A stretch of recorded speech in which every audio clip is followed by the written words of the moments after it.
maintindihan kung ano po ang nangyayari po sa inyo. Yan po kung ano yung naging program nyo.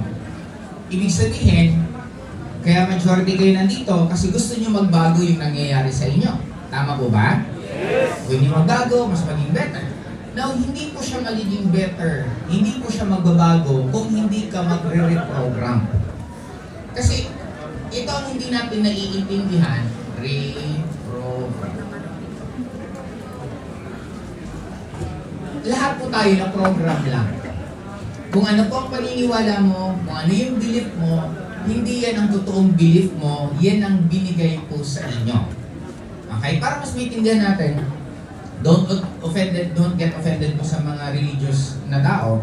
Kadalasan, kung ang magulang mo Catholic, ikaw, pag ang magulang mo Muslim, ikaw, ibig sabihin, may factor kung sino yung sinundan mo. Now, may mga tao na hindi kumakain ng karne kasi ang paniniwala nila, hindi maganda ang karne sa katawan. May mga tao naman na hindi kumakain ng shrimp, hindi kumakain ng crabs kasi ang paniniwala nila, hindi rin maganda yung mga ganang klaseng pagkain. May iba naman na walang limit, kahit ano, kinakain. May iba naman na vegetarian. Now, ang bottom line doon, kaya siya nagiging mali kasi tinuro sa'yo na maging mali. Do you get my point? Yes. Okay. Ibig sabihin, dapat maintindihan po natin, pansinin mo ang Pilipino, ayaw natin ng pera. Pag pinag-uusapan ng pera, masama. Pero lahat naman tayo, meron po bang gusto magtrabaho na walang sweldo? Di ba contradicting yun? Na minsan kaya, sabi ko, bakit may mga taong nahihirapan o masenso sa buhay? The point ang tingin mo sa pera mahirap or ang tingin mo sa pera masama, pag masama ang tingin mo sa pera, gusto mong lapitan o hindi? Di kung hindi, di lalayo din sa'yo ang pera. Kaya dapat maintindihan natin, ang pera, hindi po siya masama. Kasi ang pera, nakakatulong siya para lalong gumaan ang buhay natin. Nagiging mapangit ang pera kung sinasamba mo na ng sobra na halos lahat-lahat na lang yun ang ginagawa mo. Pero kung balanse ka, I don't think na masama po ang pera. Kaya dito sa reprogram, ano po ba yung mga program nyo na hindi po nakakatulong sa inyo? Katulad ko po nung nag-network ako before, bago ako nag-networking, mahihain ako. Hindi po ako mahilig makipag-usap sa tao. Pero nung nag-networking ako, kailangan ko makipag-usap. In short, pinag-aralan ko paano kumapalang mukha ko. Dati hindi ako marunong kumausap ng stranger. Pinag-aralan ko pa paano kumausap ng stranger. Ayokong humawak ng mic. Nung nag-aaral po ako, hindi ako mahilig magsalita sa school. Pero nung nag-networking ako, pinag-aralan ko pa paano matuto humarap sa tao kasi yun ang kailangan. In short, you should learn, tanggalin yung mga ugali po ninyo na nakasanayan po ninyo na hindi po nakakatulong sa ginagawa po ninyo. Clear po ba? Yes. Ngayon, after ma-reprogram, anong sunod na kailangan gawin? Teka lang, magbabasa ako ng copy ako. After ng reprogram, anong sunod?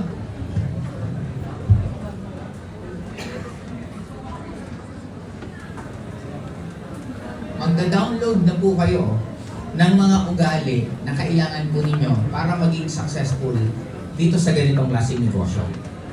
Ano po yung mga ugali? Sige nga, tulungan nyo. Anong ugali dapat na meron kayo para kayo maging successful dito? Masipag. Ano po? Approachable. Ano pa? Kasi pansinin mo ha, kung ano yung ugali mo, kaya lang naman yan ang naging ugali mo kasi yan ang naituro sa'yo. Kung yan ang naituro sa'yo, ibig sabihin, pwede mo rin yan makalimutan at turuan mo yung sarili mo ng bagong klaseng pag-uugali. Nagigets po ba ninyo? Yes! Bakit ang Pilipino nahihirapan yumaman? Una pa lang mali ng tinuro na dapat mangarap ka, mababa lang. Doon pa lang, sablay na eh. Kasi paano ka aasenso kung ang pangarap mo? Di ba? Bahay. O di ba? Bakit hindi? Bahay, mansion. Di ba? Doon pa lang eh.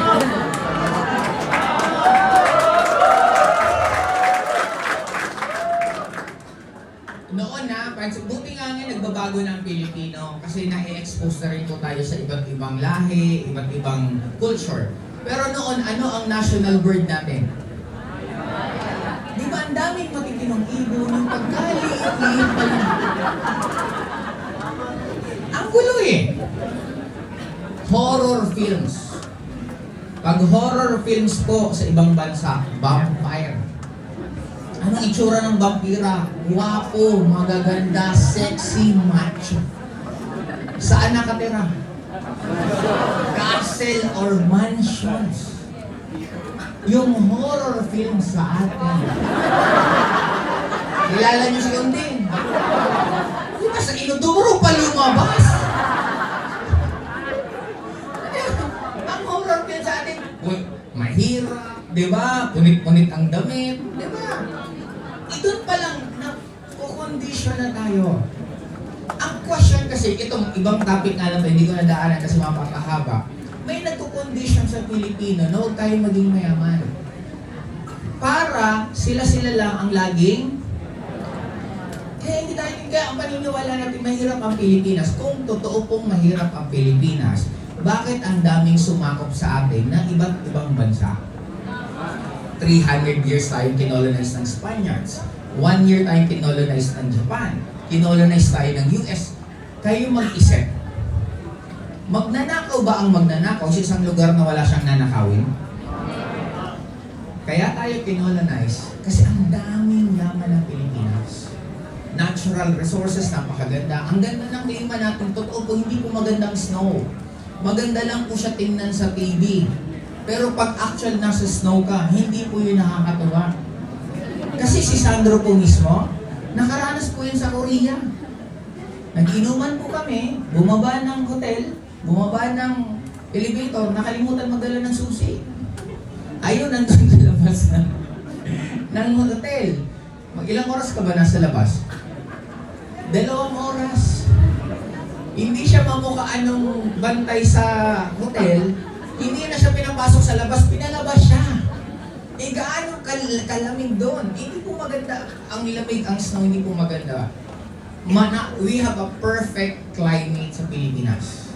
Napakaganda po ng klima po natin. Kaya marami nagkaka-interest sa Pilipinas kasi talaga napakayaman po natin. Nagkataon lang na ang mga tinuro sa atin na mahirap tayo. But actually, kung maniniwala po kayo, ida-download nyo kayo. Ngayon, mayaman kayo, mahirap? Top earner kayo, hindi? Dapat ganoon. Kasi habang lumalaki, parang kasalanan ng mangarap. Hindi nyo pa napansin? Minsan pag nangarap ng yayaman, ano sasabihin sa'yo, sira ulo na to. Ang sarap-sarap ng buhay ng mahirap. Di ba, delikado ang buhay ng mayaman. Di ba may mga ganon? Kung gusto mong yumaman, delikado ang buhay. Mas delikado po ang buhay ng mahirap. Di ba pumunta ka sa lugar ng mayayaman, kahit may cellphone ka, ilagay mo sa tabi-tabi, hindi nawawala eh. Pumunta ka sa lugar ng mahihirap, kahit nakatago yung cellphone mo, nawawala eh. Di ba? Maiba ako bago may oras pa naman siguro. Okay lang ba magkwento muna ako? Medyo, nami-miss ko rin po yung ganitong mag-talk sa crowds ka live. Alam niyo po ba na may na-invento na robot, AI na robot na nanguhuli ng magnanakaw? Alam niyo po yun? Ginamit po yun sa Japan. After isang buwan, nakahuli ng mga 10 magnanakaw. Ganun kagaling yung robot. Ginamit sa Amerika. After isang buwan, 20 magnanakaw ang hinuhuli. Sabi nila, gamitin natin sa Pilipinas. Malupit sa Pilipinas. Wala pang isang araw, nanakaw na yung robot.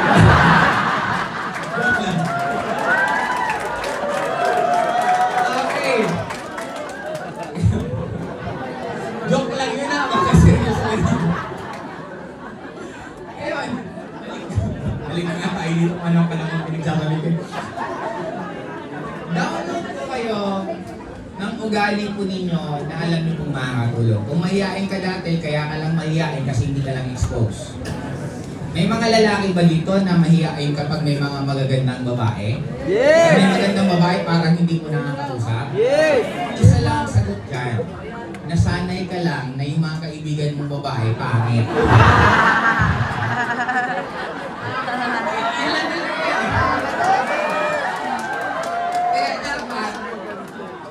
maghanap ka ng mga oo, sa una, lahat po ng una nakakakaba. Naalala niyo yung first kiss niyo? Oh, nakakaba hindi. Nakakaba. Sige, ikwento ko po sa inyo yung first kiss ko sa buhay ko. Hindi ko yung makalimutan kasi bata pa ako at nasa loob kami ng tricycle. Galing kaming simbang gabi, yung ex ko, sabi ko, maglalakas ako. Magpapaalam ka bata eh. Sabi ko, psst, sabi niya bakit? Sabi ko, pwedeng pakis. First kiss ko yun na, yung kaba mo talagang gano'n na hindi mo alam kung ano. Mas kinabahan ako sa sagot. Kasi sabi, sige. Hindi ko alam gagawin ko. First time, di ba? May first time magaling? Wala. First time. Basta alam ko, nakikita ko sa TV dati, pag mag-ikis, pipikit. Kaya, pag sabi niya sige, pumikit ako. Sabi ko, ang dilim. Tapos, dumanan ako lumayo, inakiramdam ko. Tapos, yung unti-unti nang mag-kikis kayo. Kabado ako kasi ang alam ko, pag nag-kiss ang babae lalaki, mabubuntis ka ng babae. Kasi nung sinuunan ko, mga pelikula, di ba? Kung naalala yung mga 90s, yung shadow naman, hindi naman pinapakita yung actual eh. Shadow, kikis, ihiga, sunog na si buntis na. Kaya hindi naman pinapakita yung actual. Sa unang kiss, kabado. Kasi di ba, dahil paniniwala na para ka daw lumilipad, para ka daw nakakuryente. Maraming ganun eh. Now, pag ang kiss inulit-ulit mo, nakakaba ba? Pag inulit-ulit mo, may kaba ba? Di ba na-excite ka na? And that is the formula ng lahat. Anything na una nyo pong gagawin, kakabahan ko kayo. First ako, hindi ko makalimutan, first na hawak ko ng mic, 1 linggo nag-prepare ako ng sasabihin ko. Sabi sa akin ng upline ko, Joseph, ikaw ang mag-share after ng presentation. Ang turo sa amin, pag sinabi ng upline, laging yes upline. Ang sagot ko, yes upline. 1 week, nagre-review ako ng sasabihin ko. Habang palapit na yung araw, excited ka. Nung araw na yun, napapalitan na yung excitement ng kaba. Umaga, kabado na ako. Grabe, matutok na ako. Nung palapit na, grabe na yung kaba ko. Nung nagtutok na yung upline ko, lalong kabado na ako. Nung ini-intro na ako, yung ganun ito. Okay, welcome natin Mr. Joseph Green. Ang attendees ko po, 5. 3 doon, member. 2 lang ang guest. Nakaharap. Pagtawag ko sa akin, pag-hawak ko ng mic, black out lahat ng sasabihin ko, wala akong maalala. Sabi ko na lang, pakibalik na lang po kay upline! Buti na lang yung upline ko, magaling. Bakit siya magaling? Kasi sabi sa akin, Joseph, congratulations, ang galing mo. Sabi ko, luko-luko tong upline. Wala na akong nasabi, ang galing ko lang. Tapos ikaw, ba't mo nasabing magaling ako? Kasi humawa ka ng mic at may nasabi ka. Kasi may mga iba na hindi man lang humahawak ng mic. Buti na lang yung upline ko, magaling pumuri. Kaya kayo, the moment nag-handle na kayo ng tao, irregardless kung anong nagawa nila, purihin nyo sila. Kasi isang tao pag pinupuri mo, lalo nilang ginagawa yung pinupuri mo sila. Nagigets po ba natin? Pansinin mo yung tao na ayaw mo yung ginagawa niya, na lagi mong pinagsasabihan na huwag gawin. Lalong ginagawa. Kamay. Nakaka-relate? Kaya, ang pansinin nyo, yung magandang nagawa niya, puri-purihin mo, lalo niya yung gagawin. In short, marami pa akong ugali na hindi ko po dati ugali. Pero dinownload ko po sa sarili ko. Paano ka nagda-download? Simple lang. Maghanap ka ng tao na gusto mo yung ugali niya. Maging kaibigan mo, maging kasama mo, at gawin mo yan kahit man lang 1 beses isang araw. Ang 1 araw na ginagawa mo araw-araw, magawa mo ng 1 buong buwan, magiging ugali mo na. Kaya in short, kahit ano po ang ugali po ninyo, thank you po. Kahit ano po yung ugali nyo, pwede po yan mabago. Clear? Irregardless of your age. Kahit bata ka, may edad ka, kung ano man, pwede ka pa pong pwede ka pa pong magbago. Kalimutan na po natin yung ugali na yun ng panahon namin. Diba? Ang tagal na po niyan. Move on na tayo. Okay, pwede ka pang magbago regardless ano po ang age. Kaya po ba? Yes! Reprogram, mag-download ng mga ugali, magtanggal ng mga hindi magagandang ugali na kasanayan mo. Okay? Ulitin ko, paano kayo makakapag-download? Gawin nyo araw-araw for 21 days straight. Kung lagi kang late, try mo lang 21 days na huwag ka nang malate. Yung ika-22 days, effortless na sa'yo ang pagiging hindi late. Clear? Okay. Ngayon, after download, anong sunod? Kailangan ka magkaroon ng mga skills. Ito hindi ko ito madidiscuss, pero basic lang. Matuto kayo number 1 mag-invite.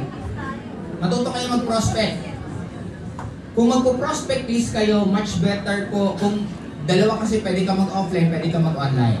Sa offline, mas maganda may script ka na sa sasabihin mo. Para kahit makalimutan mo, alam mo pa rin yung susundin mo kasi na-practice mo. Kaya kami dati, hindi kami nagsusuot ng relo. Para pag may tao, may relo, tatanungin namin, anong oras na po? Tapos kadalasan, iba, tatanong pa lang ng tatanong hanggang darating ang point, ikaw tatanungin. Ano ba ginagawa mo? Ay, hindi, nagninegosyo kasi ako. Yun na, pwede mo nang mapresentan. That is offline. Sa online naman, mas maganda po, dapat lahat kayo maging content creator na. Paano ka magiging content creator? I-vlog mo buhay mo. Naglalaba ka, i-vlog mo, i-live mo. Habang naglalaba ka, magkwento ka. Grabe, ang ganda ng negosyo namin, galang sa Ascender, ang daming tao. Yun na parang may kausap ka lang. Meron at meron manonood sa'yo kasi yun na yung tambayan ng tao. Noon, mga 90s, kung inabot niyo pa mga sari-sari store, anong tambayan dati? Di ba pupunta ka sa sari-sari store, kakain-kain ka, mag-aabang ka ng mga naglalakad. Tapos papansinin mo kung ano mga nangyayari sa buhay-buhay nila, tama? Ngayon, ang tambayan natin, nagsuswipe ka. Nasa bahay ka, nakahiga ka, swipe. Pag na-curious ka, papanoorin mo. Kaya ang labanan ngayon, pinakamadali, huwag kang mangopya ng ibang tao, kopyahin mo na sarili mo. I-vlog mo kung sino ka. Kasi lahat ng tao, hindi kayo nakakita sa TikTok o hindi mo natutulog, binablog. At meron ako one time, inabot ako ng 5 minutes. Natutulog. Dumaan sa ano ko. Pinanood ko. Tapos mga 5 minutes, anong ginagawa ko sa buhay ko? Ba't ako nanonood ng natutulog? Hindi mo kasi matay, wala ka naman nagagawa. I mean, wala kang ginagawa na naglilibang ka. Ang tuwan-tuwa sa akin lagi si Tin, yung nanonood ng mga nagla-live sell. Yung nagbibenta ng kung ano, tuwan-tuwa ako silang panoorin. Tapos ang dating gustong-gusto ko rin yung ang tawag ko online pulubi. Sino yung online pulubi yun? Ice cream! Rose!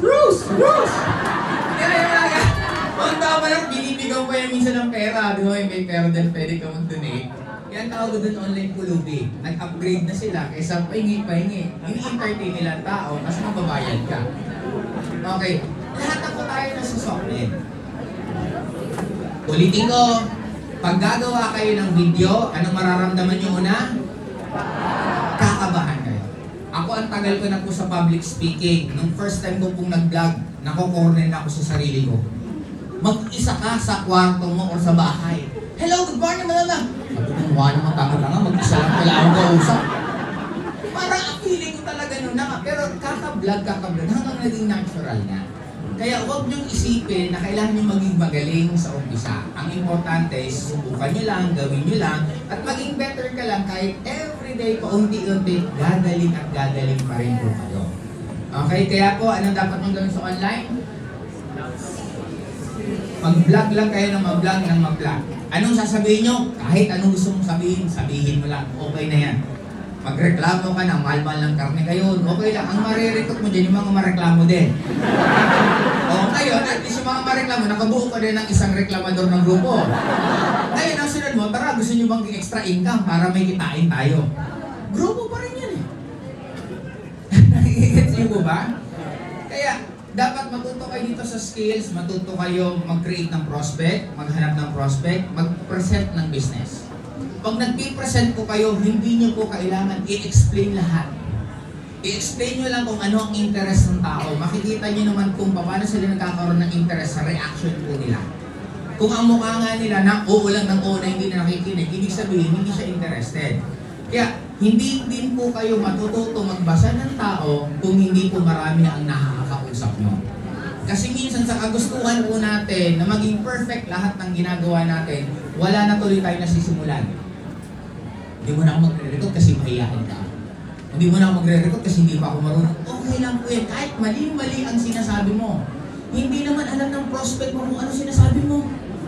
Alam nga naman ikaw pa i-correct. Mali naman marketing ban mo, ganito marketing ban ninyo. Kaya nga prospect yan kasi wala din po yan alam. At majority po sa pag-network, ito lang sigurado ko.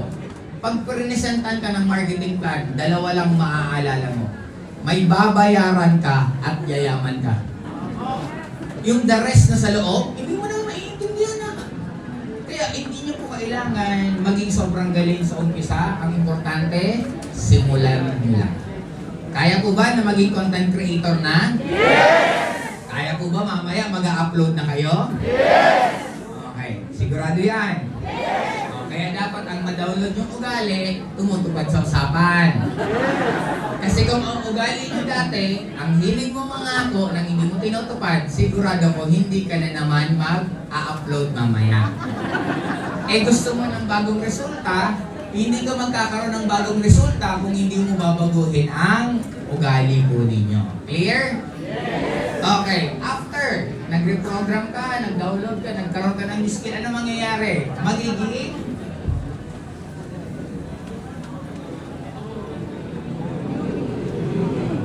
kaya sa amin po, uso po yung tinatawag na Happy New You. Every year, may mga iba sa amin, nag-iiba po ng tao. Ako po, way back 20 years ago, 10 years ago, 5 years ago, nag-iiba po akong tao. Kasi may mga ugali po akong binabago, may mga ugali akong tinatanggal, may mga ugali akong tinadagdag. Kaya dito, create ka ng bagong ikaw. Kasi kung hindi ka mag-create ng bagong ikaw, anong mangyayari? Ito idagdag ko po sa inyo para may idea kayo. Ako minsan pag nag-new ako, ultimo mga brand ng damit nagbabago ako. Ngayon po, sikreto ko lang po sa inyo. Kayo lang po nakakaalam nito. Yung brief ko po, siguro mga 12 years nang hindi ako nagpapalit ng brand. Ang paborito ko bench. Teka lang, huwag niyo maisipin ng grabe, 12 years eh. Ang dami ko naman pong brief, baka isipin mo. Siguro mga 30-40 atang brief ko, hindi ko mabilang lahat kung gaano karami. Ngayon, since sabi ko nga, nagbago na, yun ang isang binago ko. Inipon ko muna lahat ng gamit ko, kasi dami kong mga damit. Tapos inibilad ko muna ng mga 2 to 3 hours para yung energy ko hindi na magkoconnect kung kanina ako magbibilay. Kailangan ko lang maputol yung ano. Ngayon, iipunin ko yun, pamimigay ko ulit yun. Kasi normally, pag may mga bagyo dati, lahat ng damit ko pinamimigay ko. Ang tinitira ko lang suot ko. Actually, hindi natin naiintindihan na pag nawawalan ka, binibigyan ka ng space para magkaroon ka ng bago. But the problem with us, ayaw natin mawalan. Pero gusto natin magkaroon. Kaya ang mundo, marunong siya, talagang kung nananalo na gusto magkaroon, may mga tatanggalin sa'yo. Pansinin mo, gusto mong yumaman, tama? Yes. Gusto mong mag-level up sa network, tama? Yes. Di ba may mga downline na nawala sa'yo? Yes. Di ba may mga kaibigan na nawala sa'yo? Yes. Di ba mayroon kang, example, may pera ka dapat, naubos. Akala natin pangit yun. Hindi pangit ang nawawalan.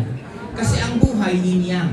Hindi pwede magkakaroon ng liwanag na hindi dadaan sa pinakadilim ng gabi. Clear? Dadaan sa pinakadilim para magkaroon ng unti-unting liwanag hanggang magkaroon ng liwanag. Bakit may mga tao na napakatagal? Kasi ninamnam mo yung sitwasyon mo.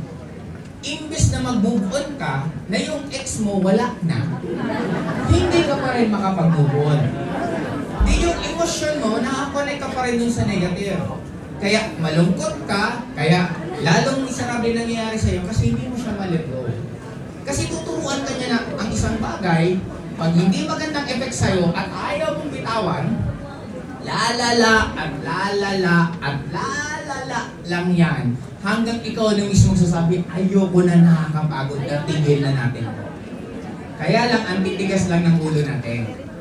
We always tend na, hindi na nga maganda nangyayari sa'yo, hindi ka pa nagbabago.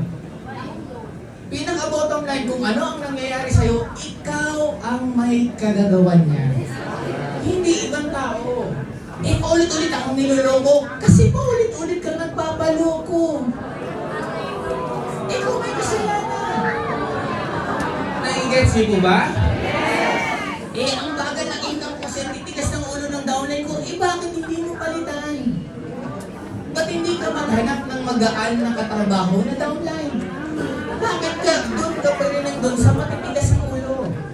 In short, your life will be very easy the moment na matatanggap mo na lahat ng nangyayari sa'yo, ikaw may kagagawa. Nagkataon lang kasi ang hilig natin manisi. Nagkasakit ka, may diabetes ka, may high blood ka, anong sabihin mo? Eh gusto siguro ito nung nasa taas. Ikaw yung kain ng taba, kain ng matatamis, tapos bilang ay may kasalanan yung nasa taas. At alam niyo po ba kung gaano tayo katamad minsan? Grabe ang tamad ng tao na ultimo pagising ng maaga, dinadasal mo pa. Lord, sana bukas gumising ako ng maaga. Ano pa ba naman? Ang dami nang iniisip niya. Pati pagising ng maaga, sa kanya mo pa ibibigay. May alarm clock na. May tao pa sa bahay mo. Sila na lang sana utusan mo na pwede bang gisingin mo ako bukas. Lahat dinadasal natin. Alam niyo kung bakit? Para anuman mangyari, hindi ikaw ang may kasalanan, siya ang may kagagawan. Always remember, we have the free will. Kung miserable buhay mo ngayon, ikaw may kagagawan. Kung maganda buhay mo ngayon, congratulations. Kung maganda nangyayari sa'yo, ikaw may kagagawan. Ang bottom line, we should learn to be responsible enough sa mga nangyayari sa atin. Kasi pag ganun, mas madali. Kasi bakit? Pag ang responsable ang binibigay mo sa ibang tao, paano magbabago buhay mo kung lahat may kasalanan sila? Na kanino ang power kung may kasalanan sila? Nasa kanila. Pero kung may kasalanan ikaw, nasa iyo ang power na pwede mong baguhin ang nangyayari sa'yo. Clear? Yes! Hindi ka magkakaroon ng pagbabago sa buhay mo kung hindi ka magiging bagong ikaw. Para ma-remind, may mga pagbabagong simple para ako, pag may bagong goal, may bagong ginagawa. It's either nagbabago ka ng brand ng damit, nagbabago ka ng kinakain, yung paborito ko, hindi ko na paborito, iba ni kakainin ko. Kasi nagre-remind siya sa utak ko na ibang Joseph Lim na to. Hindi na to yung old na Joseph Lim, habang kinakain ko yung bago kong paborito. Kasi ang paborito mo naman, kaya mo lang naman naging paborito kasi nakasanayan mo. At kadalasan, may memory. Bakit masarap ang pagkain sa lutong bahay, sa bahay nyo? Kasi may memory nung bata ka. May kadugtong siyang memory. Ang memory may power na i-travel ka pabalik. Masaya ka. Narinig mo yung team song nyo ng ex mo. Diba bigla ka nalungkot? Yun yung travel eh. Nababalik tayo ng music. The same thing with the food kasi may emotion. Ngayon, nagbabago ka ng brand. Pati pagkain, binabago ko. Pati pagligo, inaayos ko. Kung dati nauuna shampoo, inuuna ko naman conditioner. Iniba-iba ko lang para masabing iba. Brand ng toothpaste, binabago ko. Toothbrush ko, binabago ko. Dati, grabe, ang paniniwala ko, ang toothbrush hanggang gumagana pa, gagamitin mo. Di ba, tanggal-tanggal na yun? Pwede ba yan? Di ba? Eh, sabi ko, gusto kong yumaman, kaya dapat every 6 months ata, kasi every month ako magpapalit ng toothbrush. Dapat ganoon. Hindi ka pwedeng yayaman ka, tapos ang utak mo pa rin at ang gawain mo pang mahirap. Paglalabas kayo, kakain kayo. Eh, laging pakiramdaman. Sino kayo malilibre? Sino malilibre? Hindi ka niya yayaman, dapat baliktad. Labas tayo, libre ko. Dapat ganoon. Pag may bayarin ka, masaya ka. Hindi, maraming bayarin na naman. Hindi ba? Maging masaya ka yung bayarin mo sa kuryente, ginawa niya komportable buhay mo. Bakit ka magagalit sa bayarin sa kuryente kung naging komportable naman ang buhay mo dun sa kuryente mo? Na-i-guess mo natin? Wala akong mayaman na maliit ang bayarin. Kaya kung gusto mong yumaman, masanay ka na nagbabayad at gastos mo malaki. Clear po ba tayo? Okay. Gusto mo mag-level up. Gusto ko maging buhay ni upline, pero lagi ka nagpapalibre. Hindi pala siya eh. Kasi kung buhay ni upline gusto mo at si upline mo nang lilibre, ano ka dapat? Nang lilibre ka na rin. Hindi naman kailangan araw-araw, pero gayahin mo lang naman kahit paminsan-minsan. Yun ang sinasabi kong New. Magbago ka ng tinutulugan, kung dati hindi ka pa nakakapasok sa hotel, pumasok ka. Wala pong entrance sa hotel. Bakit po kayo natatakot sa hotel? Mag-coffee ka, instead mag-coffee ka sa Starbucks, mag-coffee ka sa hotel. Pareho ang presyo, mas maganda lang ang ambience sa hotel. Nangangarap ka ng kotse, marunong ka na mag-drive. Nakapunta ka naman ng kasa. Dapat na-convince mo mismo ang nasa taas na gusto mo yung ganang klaseng buhay. May downline ako dati, hindi ko makalimutan. Lagi siyang sumasakay sa akin, nakikisakay. Napansin ko, lagi may susi ng kotse. Sabi ko, pare, di ba susi ng kotse na nasa ano? Sabi niya, yes, abe. May kotse ka? Kasi lagi ka nakikisakay sa akin. Sabi niya, wala po offline. Eh, bakit ka may ganyan? Eh, nagdadasal ako kay Lord. Sabi ko, Lord, may susi na ako. Kotse na lang ako lang. And after ilang buwan, nagkakotse siya. Don't get offended. I'm sure, alam niyo yung tinatawag ng mga ano yung hindi, yung walang pera pero nag-ano may pera, social climber. Lahat ng kilala kong social climber nung high school ako, magaganda ang buhay ngayon. Dinadaw natin dati ang social climber na tingnan mo yun, wala namang pera, dikit ng dikit sa may mga pera. Wala namang pera pero pumupunta sa lugar ng pinupunta ng mayayaman. Kung iisipin niyo po, skill tawag doon. Gaano siya kagaling na wala nga siyang pera, nakakapunta siya, pinupunta ng mayayaman. Gaano kalakas ang loob niya na nakikihalubilo siya sa mayayaman kahit hindi siya mayaman. Hindi po siya madali, pero ako 100% ng nakilala ko nung high school ako hanggang college na social climber, napaka-successful na sa edad naming ganito. Now, ang point ko ganun din. Tingin niyo, top earner po ba kayo? Yes! Kung alam niyo top earner kayo, dapat hindi po kayo nahihiya sa mga top earner. Pag nakukuryente ka pa, nakakita, kanagdagan na, nahihiya ako. Ibig sabihin, magkaibang energy niyo. Kaya dapat ma-adjust mo na dumating ang time. Pag may nakita kang top earner, hi upline, kumusta po kayo, bla bla bla. Huwag ka mahihiya. Kasi alam mo, darating ang panahon na magiging top earner ka rin. Saan nandyan din ako. Kaya napakaswerte niyo po. And lastly, nasaan na ba yun ako? Alam, kinuha ko. Pag nagkaroon ng bagong ikaw, dun ka na magkakaroon ng bagong 100,000, malaki maliit, isang buwan. Very good. Diba? Kasi sa totoo lang po, even ang 1 milyon, napakaliit. Ang dali pong umusin ng 1 milyon. Nasasabi mo lang na parang malaki kasi hindi mo pa nahahawakan. Pero pag nahawakan mo, ay naku, napakaliit. Yung anak ko nga lang, ilan? Kinder 2. Ang tuition fee, 150,000. Isang taon. Di ba? May mura pa yun ha. Hindi pa yun kasi may ibang 500,000, 1 million. May iba-ibang kategory ng buhay. Kaya nga, kesa ikaw, para ang tingin mo na ang laki niyan, ang daming taong ginagastos lang yan isang araw. Now, bakit sila nandun at bakit tayo nandito? Kasi maaga lang yung programming nila. Bata pa lang, iba na ang nung bata tayo, lahat ng galaw pag-alit. Gaano kakulit ang magulang noon, nadapa ka na, nasugatan ka na, pinalo ka pa. Tama? Hindi mo rin masisi ang magulang kasi wala naman nagturo paano maging magulang. Kung anong tinuro sa kanila ng magulang nila, yun lang ginagawa nila. Pero maraming mali na klaseng nakakaugalian. Nung bata ka, sabi ng nanay mo, anak, pagkakain tulog. O anak, lakad ka, nakakalakad na. Nung lumaki ka, natulog ka ng tulog, galit. Nung labas ka ng labas, galit. Ang buloy sila nagturo paano tayo maglakad at paano tayo maglakad. Tapos lagi galit. Hindi mo alam kung saan ka lulugar. Nung pinapagalitan ka, tahimik ka, sumagot ka,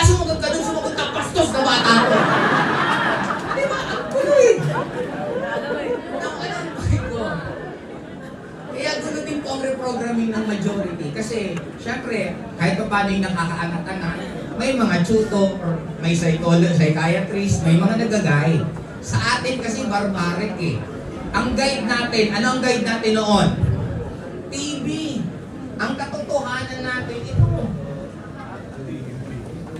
Totoo yan, pinalabas sa TV. Doon nakabase ang reality natin. Unlike ngayon kasi meron ng social media, may internet na. Kaya dapat mabago po, lalo po sa mga medyo kaedad ko po. Inabot po ng mga batang 90s kasi nabutan pa po natin ng TV except the mga Gen Zs. Yung mga umabot po, we need to reprogram ourselves. Pero the beauty of life, kayang-kaya niyo pong baguhin. Ito ipupusta ko lahat. Sundin niyo lang ito ngayong araw na to, iba nang magiging pakiramdam mo. Irregardless may pera ka o wala, irregardless may resulta ka, sundin mo lang to. Sino ka? Ikaw na to. Top earner po ba kayo? Yes! Blessed po ba kayo? Yes! Yayaman po ba kayo ng sobra? Yes! Positive po ba kayo? Yes! Try to imagine anong pakiramdam habang ginagawa natin. Wala pa naman nagbabago sa buhay nyo. Pero yung pakiramdam nyo, ibang-iba na. Kaya simulan, ayusin sarili, ayusin nyo rin po bahay nyo. Linisan nyo naman. Kahit hindi ka nasa maganda or yayamaning lugar, tingnan mo yung bahay mo na parang pangmayaman. Kasi isang bahay na organized, isang bahay na malinis, di ba na ang pakiramdam nun? Di ba? Hindi ka naglilinis. Payaman-payaman. Pagbaba mo, ang baho. Di ba? Wala na. Yung kwarto mo, amoy sapatos.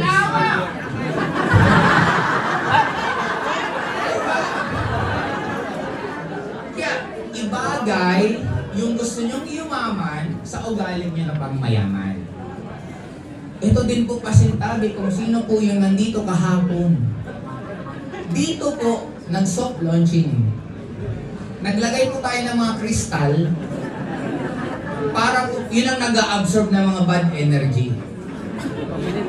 Ang malapit, inuha at inuwi sa bahay nila. Kung sino po ang nag-uwi, pakiusap, hindi po maganda yung inuwi mo. Kasi yan ang nag-absorb. Dinala mo ngayon, hindi po lahat ng inuuwi maganda. Kaya, kung sino man po, huwag ka na lang umamin. Pagdating mo dito, ilagay mo sa isang gilid, iiwan mo na, alis ka na. Para at least hindi malaman na ikaw yon. Pero sinasabi ko po, hindi po maganda yung ginawa po ninyo. Maliban sa poverty consciousness, kumuha ka ng hindi sa'yo.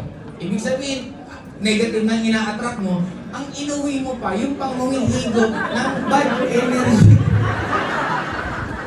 Tapos dinisplay mo pa sa kwarto mo, di ba? Pinagin mo ka, katwantuwa ka. Yung pala, yun ang nilalapitan ng lahat ng hindi maganda. Kaya, bigyan ko lang po naalala. Yun lang po ang tip ko sa inyo na ibagay po na gusto nyo maging mayaman. Pag may nakita ka dyan na 20, 100, kung hindi naman sa'yo at nakita mo kanino ulit, ibalik mo. Kasi ako, I always believe na napakayaman ng taas. We can be very, very blessed. As long as na magiging mindset natin ganun. Kasi ako, isipin niyo ako, for 22 years ko sa industry ng networking, tumutulong ako kahit cross-lines ko, tumutulong ako kahit taga-ibang kumpanya. Kasi para sa akin, ang importante, okay naman ako, nakakain ako ng maayos, ba't hindi ka pa tutulong sa iba? Grabe po yung ginawa ko sa industriya ng network marketing. Nag-open ako ng training ko, hindi ko po pinagbabawal, ina-upload ko po sa YouTube para pakinabangan ng lahat. Hindi ko ako bumabanggit ng former company, ang binabanggit ko lagi network marketing para pakinabangan ng buong industriya. And ito pala yung magiging harvest period ko. Ako, sobra po akong touch sa inyo pong lahat, sa nagtiwala po sa amin, sa sumabay. Very rare na may sumasama sa bagong networking company na ang mga sumama kumikita. Commonly, ang sumasama sa paglipat, yung mga hindi kumikita, yung mga laylo, yung matatagal na. Pero dito po sa atin, taas baba. Maraming sumabay ng mga hindi po masyadong malaki kinikita, pero ang dami rin pong sumama ng mga malalaki na po ang kinikita. Kasi nakita po nila gaano po ako tumutulong.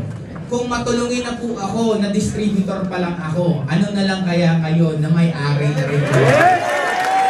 Kaya kami, kung meron na po kayong maaalala dito sa Ascendra, tapusin na natin yung kasabihan na sa networking dapat napupuyat ka, walang tulugan, pagod na pagod ka. nagsasakripisyo mo pati pamilya mo. Dito po sa Ascendra, pwede po kayong yumaman na magaan, pwede kayong yumaman na masaya kasi sa Ascendra, papadaliin po namin ang pagkuha niyo ng talagang